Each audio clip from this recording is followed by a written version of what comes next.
வழக்கத்திற்கு மாறாக குளிர்காலத்தில் உஷ்ணம் அதிகரித்து வரும் வறட்சி மற்றும் எதிர்வரும் மாதங்களில் வழக்கத்தை விட வெப்பம் அதிகமாக இருக்கும் என எச்சரித்துள்ள வானிலை ஆராய்ச்சி மையம் பல காரணங்களால் மீண்டும் ஒரு பயங்கர அழிவை ஏற்படுத்தும் காட்டுத்தீ சூழலை கனடா எதிர்கொள்ளும் அபாயம் உள்ளதாக பெடரல் அரசு எச்சரித்துள்ளது. கடந்த ஆண்டில் பிரிட்டிஷ் கொலம்பியாவில் உள்ள மேற்கு கொலோனா நகரில் வீடுகளை அழித்து பெரும் சேதத்தை மக்களுக்கு கடும் மன உளைச்சலையும் ஏற்படுத்தியது நினைவிருக்கலாம்.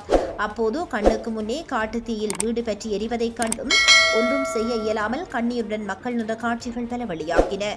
இந்நிலையில் இந்த இளவேநீர் காலம் மற்றும் கோடையிலும் வெப்பம் அதிகமாக இருக்கும் என எதிர்பார்க்கப்படுவதால் நாடு மீண்டும் காட்டுத்தீ அபாயத்தை எதிர்கொள்ளும் நிலை உருவாகியுள்ளதாக அதிகாரிகள் தெரிவிக்கின்றனர்.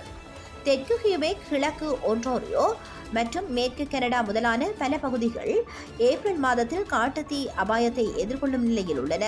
அந்த அபாயம் மே மாதத்திலும் தொடரலாம் என எதிர்பார்க்கப்படுகின்றது. அவசரகால ஆயுதங்கள் துறைசார் அமைச்சர் இது குறித்து கூறுகின்ற போது கோடை எப்படி இருக்கும் என்பதை கணிக்க இயலாத நிலை இருந்தாலும் பருவநிலை மாற்றத்தின் விளைவுகள் மோசமாகிக் கொண்டே செல்வதால் கனடாவிற்கு காட்டுத்தீ பெரும் சவாலாக இருக்கும் என்பதை மட்டும் தெளிவாக உணர்ந்து கொள்ள முடிகிறது. காட்டுத்தீயால் கனேடியர்களுக்கு ஏற்படும் பண இழப்பும் ஆண்டுக்கு ஆண்டு அதிகரித்துக் கொண்டே செல்கிறது என்றும் அவர் தெரிவித்துள்ளார்.